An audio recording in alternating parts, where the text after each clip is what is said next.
With many bike brands adding gravel features to their endurance models, the line between gravel and endurance is blurring. And it raises the question, is it even worth buying a gravel bike anymore? Well, that is exactly what we'll explore in today's video. What are the differences and which one makes the most sense for you? Let's jump right in. First of all, yes, there is still a difference between gravel and endurance bikes. Gravel bikes come in many types, but you can boil them down to two main categories: adventure gravel bikes and gravel race bikes, also known as performance gravel bikes. Adventure gravel bikes are built for exploring rough terrain and long-distance rides. They often have relaxed geometries for comfort, mounts for racks and bags, wider tires for stability on varied surfaces, and sometimes suspension systems for added comfort on rough terrain. And they are ideal for bike packing. Gravel race bikes, on the other hand, are designed for speed and performance in gravel races or fast-paced gravel riding. They typically have more aggressive geometries for efficient power transfer, lighter frames for speed, and may sacrifice some comfort features in favor of weight savings, compared to adventure gravel bikes. And that is exactly where the merge into endurance bike begins. Endurance bikes are road bikes with improved comfort for long days in the saddle. But nowadays, lots of brands are adding gravel features to their endurance models, which leads to them being very versatile machines that are capable of handling different kind of terrains. So, with endurance bikes becoming more versatile, you might ask, is it still worth getting a gravel bike? The answer? Yes, definitely. But is it right for you? Well, that's not so straightforward. It really depends on your personal preferences. That's why we need to explore different aspects of each bike category. One big difference between gravel and endurance bikes is in their tires and tire clearance. Just a year ago, endurance bikes usually could handle tires up to 32 to 35 mm. But now, newer models from brands like Specialized, Trek and BMC can take tires up to 40 mm, which means you could use gravel tires on them and tackle light gravel paths. So there's this new way of looking at tire sizes.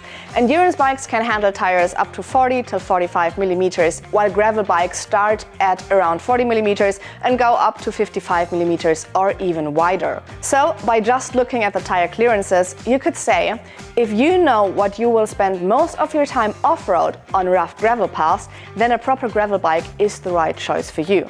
If you want to go off-road but also want to be fast on the tarmac, then you should consider an endurance bike.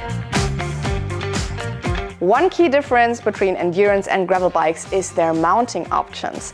While endurance bikes typically have just two bottle mounts and maybe extras like top tube and fenders mounts, gravel bikes usually have all those, plus additional spots like a third bottle mount on the down tube, fork mounts and rack mounts. This makes gravel bikes more versatile for activities like bikepacking and longer rides, although gravel race bikes or performance gravel bikes may prioritize speed and racing and omit certain mounts. Technically, you can go bikepacking with any bike you want to, even an endurance bike. But when it comes to bikepacking, more mounting options can be beneficial.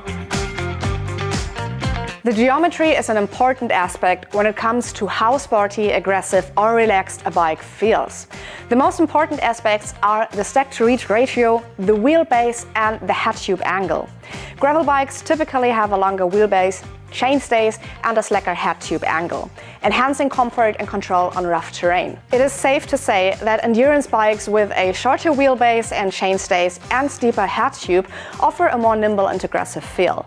But when it comes to riding position, modern endurance bikes often have a more relaxed geometry, similar to adventure gravel bikes. Take the endurance bike from Specialized, for example, the Roubaix. Its stack-to-reach ratio is similar to the adventure gravel bike, the Diverge. On the flip side, the Crux, which is the brand's performance gravel bike, offers a more aerodynamic and stretched-out position.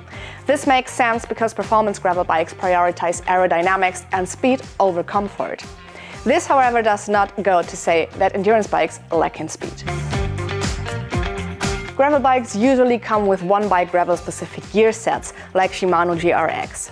These have lower gear ratios similar to mountain bikes, making them great for tough trails and climbs. For instance, a setup might have a 42-tooth chainring paired with an 11-42 cassette. Many prefer this setup for its simplicity and better chain retention on rough terrain.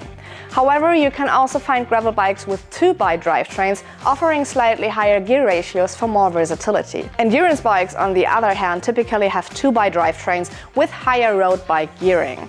For example, you might see a mid-compact 52-36 chainring paired with an 11-34 cassette. This gearing allows for higher top speeds compared to gravel bikes and handles speed climbs well, but might struggle in slow technical situations.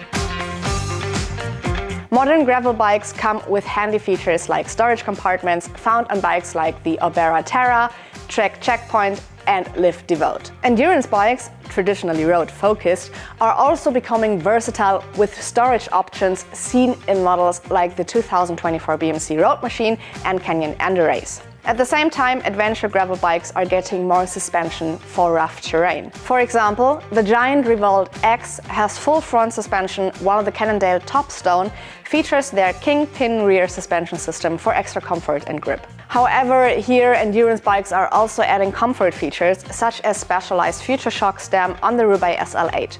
However, in most cases, endurance bikes focus more on compliance system than actual suspension forks. Common solutions include Giant's Diffuse technology and Trek's EasoSpeed technology, designed to soak up vibrations for a smoother ride on long days in the saddle. Seeing how endurance bikes now include many gravel features, you might wonder, is a gravel bike still worth it? Absolutely it is. It just depends on what your cycling plans are. To decide which bike suits you best, consider your riding preferences. If you plan to spend most of your time, let's say 70% on gravel and the rest on pavement, then a gravel bike is your go-to. For long bikepacking tours, again, gravel bikes are perfect. But if you're mostly into road cycling with occasional gravel exploration, an endurance bike might be the better option for you. With today's endurance bikes having ample tire clearance, you could even get a second set of wheels with wider gravel tires and essentially have two bikes in one. And that's a wrap.